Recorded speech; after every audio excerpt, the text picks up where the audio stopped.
આકાશવાણી ભુજ સમાચાર કલ્પના શાહ વાંચે છે. નમસ્કાર. મુખ્યમંત્રી ભૂપેન્દ્ર પટેલના મંત્રીમંડળના વિસ્તરણમાં પદનામિત મંત્રીઓની આજે શપથવિધિ થશે. રાજ્યપાલ આચાર્ય દેવવ્રતની ઉપસ્થિતિમાં ગાંધીનગરના મહાત્મા મંદિર ખાતે શપથવિધિ સમારોહ યોજાશે. રાજ્યપાલ આચાર્ય દેવવ્રતના નવા મંત્રીમંડળના સમાવિષ્ટ થનારા પદનામિત મંત્રીઓને હોદ્દા અને ગોપનીયતાના શપથ લેવડાવશે. નવા મંત્રીમંડળમાં અનેક નવા ચહેરાઓને પણ તક મળવાની શક્યતા છે.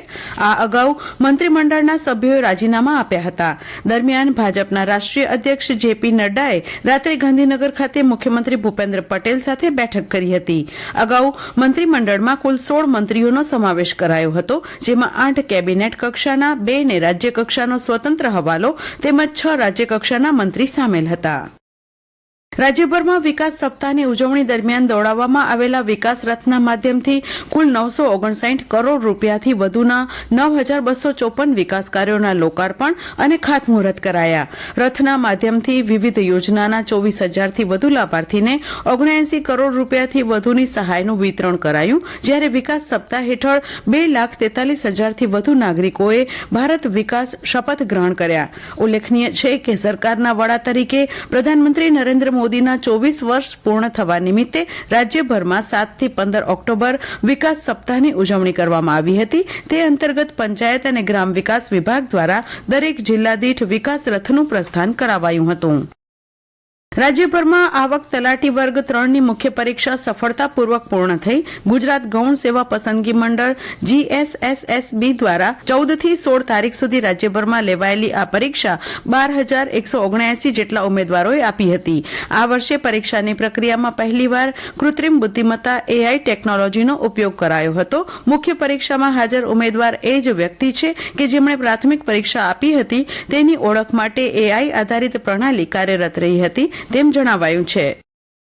મહિલા અને બાળ વિકાસ વિભાગ, આરોગ્ય વિભાગ તથા માહિતી વિભાગના સંયુક્ત ઉપક્રમે જિલ્લાના તાલુકાઓમાં આવેલા 2,116 આંગણવાડી કેન્દ્રો ખાતે મમતા દિવસની ઉજવણી સાથે IYCF વિષયક વિવિધ પ્રવૃત્તિઓનું આયોજન કરવામાં આવ્યું હતું, જેમાં ગર્ભવતી અને ધાત્રી માતાઓ માટે મુખ્ય સેવિકા, આંગણવાડી બહેનો તથા આરોગ્ય વિભાગના નિષ્ણાતો દ્વારા યોગ્ય સ્તનપાન, પૂરક આહાર, કાંગારૂ મધર કેર તથા બાળકના પ્રથમ 2 વર્ષ દરમિયાન આપવાના પોષણ વિશે માર્ગદર્શન આપવામાં આવ્યું હતું.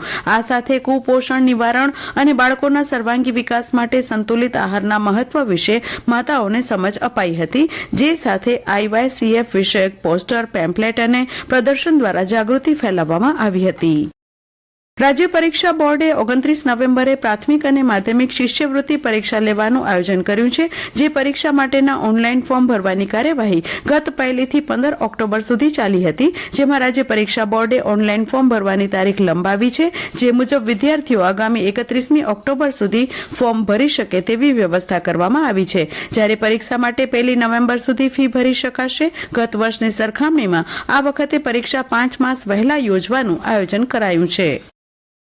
દીપાવલી પ્રકાશ પર્વની ઉજવણી માટે દેશના વિવિધ રાજ્યોમાંથી રોજીરોટી માટે સ્થાયી થયેલ હજારો પ્રવાસીઓ વતન પ્રત્યાગમન માટે રેલવે અને બસ સ્ટેશનો પર ભીડ જમાવી રહ્યા છે.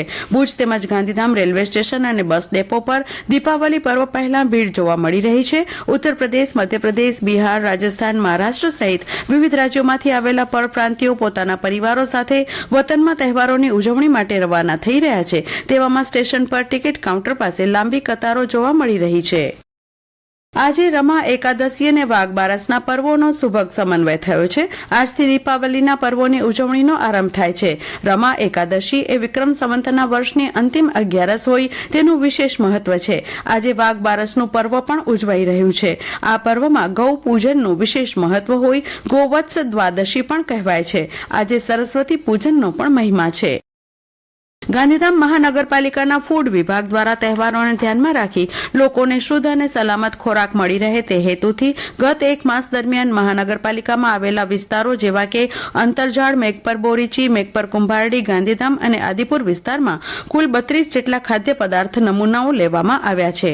અને આ સાથે સમાચાર બુલેટિન પૂરું થયું. નમસ્કાર.